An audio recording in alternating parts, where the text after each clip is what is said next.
తిరుపతి సమీపంలోని శెట్టిపల్లి గ్రామంలో అక్రమంగా టపాసులు తయారు చేస్తున్న గోడౌన్లో పేలుడు వల్ల ఇద్దరు బాలురు మరణించారు. మరో బాలుడు తీవ్రంగా గాయపడ్డాడు. పేలుడు తీవ్రతకు బాలుర శరీరాలు ముక్కలు ముక్కలుగా తెగిపోయాయి, దూరంగా పడిపోయాయి.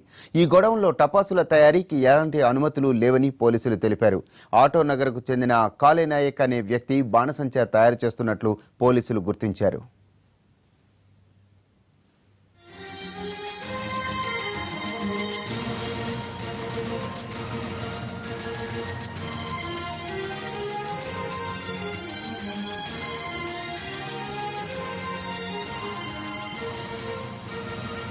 ఈ సంఘటనకు సంబంధించిన మరిన్ని వివరాలు మా ప్రతినిధి దామోదర్ అందిస్తారు. Over to you Damodar.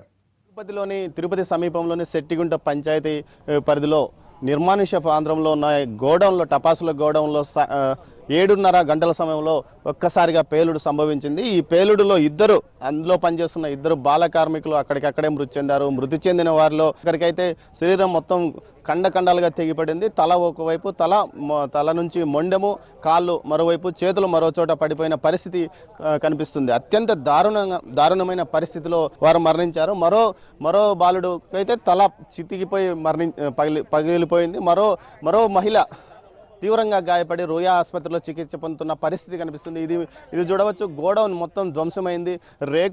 పైన రేకులు వేసి గోడౌన్లో టపాసులు తయారు చేస్తున్నారు. పైకి మాత్రం ఇది కార్ షెడ్గా ఉపయోగించుకుంటామని చెప్తూ ఇందులో పెద్ద ఎత్తున టపాసులు తయారు చేస్తున్నారు. ఇక్కడ ఎటువంటి అనుమతులు లేవు. టపాసులు నిర్వహించడానికి ఫైర్ సర్వీస్తో కానీ అదేవిధంగా మిగతా అధికారులతో కానీ ఎటువంటి అనుమతులు లేకుండా ఇక్కడ చాలా సంవత్సరాలుగా టపాసులు జరుగుతుందని తెలుస్తుంది. ముఖ్యంగా టపాసుల తయారు చేస్తున్న కాళేనాయక్ గతంలో కూడా ఇతని మీద తిరుచానూరు పోలీస్ స్టేషన్ పరిధిలో 2 కేసులు కూడా నమోదయ్యున్నట్లు తెలుస్తుంది.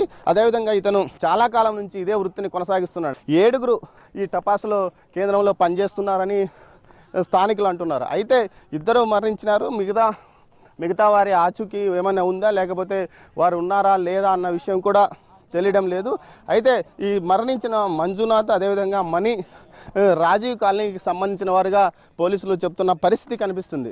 ఈ సంఘటన జరిగిన తర్వాత ఆ కాళేనాయక్కు సంబంధించిన వివరాలను పోలీసులు సేకరిస్తున్నారు. గతంలో ఇతని మీద ఉన్న కేసులతో పాటు ఇంతకుముందు టపాసుల గోడౌన్లు ఎక్కడ నిర్వహించాడు, అదేవిధంగా టపాసుల గోడౌన్లు ఏమైనా ఉన్నాయా, ఇవి కాక మరో ఏమైనా ఉన్నాయా అన్న విషయంలో కూడా పోలీసులు దర్యాప్తు కొనసాగిస్తున్నారు.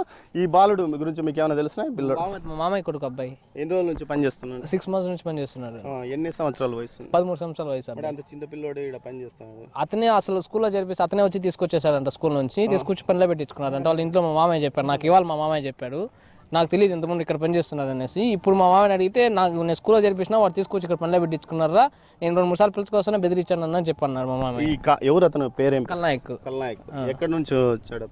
ఎక్కడ ఉంటాడు అతను? ఈ రాజీవ్ గాంధీ కాలనీలో ఉంటాడు. రాజీవ్ గాంధీ కాలనీలో ఉంటాడు. ఈడ టపాసులు ఈ పిల్లలు కాక ఇంకా ఎంతమంది ఉన్నారంట? ఇద్దరు ఉన్నారు. ఇద్దరు చిన్న పిల్లలు. ఒక లేడీకి మాత్రం దెబ్బలు తగిలి హాస్పిటల్లో ఉందంట. ఈ పిల్లలు కాక మరి ఎవరైనా తయారు చేస్తున్నారు? ఇంకా ఉన్నారు. ప్రెసిడెంట్ ఈరోజు సండే కాబట్టి వీళ్ళిద్దరు మాత్రమే వచ్చున్నారు ఇక్కడికి.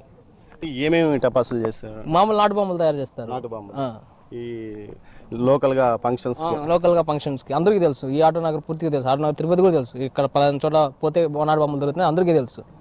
సంఘటన ఎలా జరిగింది? నిందితుడు కాళేనాయక్ గతంలో కూడా కేసులు ఉన్నాయంటే అతని మీద ఎటువంటి చర్యలు? ఈ ఇన్సిడెంట్ అక్కడ శేషయ్య అనే ఆయనకి షెడ్ ఒకటి ఉంది పద్మావతిపురం ఎక్స్టెన్షన్లో 22nd వార్డులో. ఇది తిరుపతి అర్బన్ టౌన్కి సంబంధించిన ఏరియాలో. ఆ శేషయ్య అనే షెడ్లో కల్నాయక్ అనే అతను ఈ విధంగా క్రాకర్స్ అనాథరైడ్గా తయారు చేస్తున్నట్టు ఇప్పుడు మనకు సీన్ ఆఫ్ ఎఫెన్స్ చూస్తే ఇక్కడ ఉన్నటువంటి అబ్జర్వేషన్ బట్టి తెలుస్తున్నది. వీడి మీద ఇదివరకు కూడా కేసులు ఉన్నాయంటున్నారు. బట్ ఇన్వెస్టిగేషన్లో అన్నీ బయటకు వస్తాయి. ఇద్దరు పిల్లలు చనిపోయినారు. ఒక లేడీకి ధనలక్ష్మి ఆమెకి ఇంజురీస్ ఉన్నాయి. ఆమెను హాస్పిటల్కి షిఫ్ట్ చేయడం జరిగింది. విచారించి ఈ కేసు రిజిస్టర్ చేసి దీంట్లో మేము దర్యాప్తులో అన్ని విషయాలు బయటకు తెలుస్తాయి. సరే, ఇంకోటి సార్, ఈ ఏరియా మొత్తం ఈ విషయం తెలుసు, అయినా మరి ఎందుకు చర్యలు తీసుకోలేదు? ఆటో నగర్ ప్రతి ఒక్కరికి తెలుసు ఈ కాళేనాయక్ చేస్తున్న వ్యవహారం అని ఇక్కడ స్థానికులు అంటున్నారు. ముఖ్యంగా మృతుడి బంధువులు కూడా ఈ విషయం అంటున్నారు. ఎవరు మృతులు బంధువులు కానీ లేకపోతే ఈ ఇంట్లో ఉన్న వాళ్ళ ఓనర్ కానీ ఎవరు కూడా ఇది అటు రెవెన్యూ వాళ్ళ దృష్టికి కానీ పోలీసు వాళ్ళ దృష్టికి కానీ ఎవరు తీసుకురాలేదు. అదే ఈ విధంగా వచ్చింటే మాత్రం డెఫినెట్గా యాక్షన్ తీసుకునేవాళ్ళం. ఈ కాళేనాయక్ దాడులకు కూడా పాల్పడుతున్నాడు అనే విషయం వీళ్ళు అంటున్నారు. అది ఎంతవరకు? అన్ని విషయాలు ఇన్వెస్టిగేషన్లో తేలుతాయి.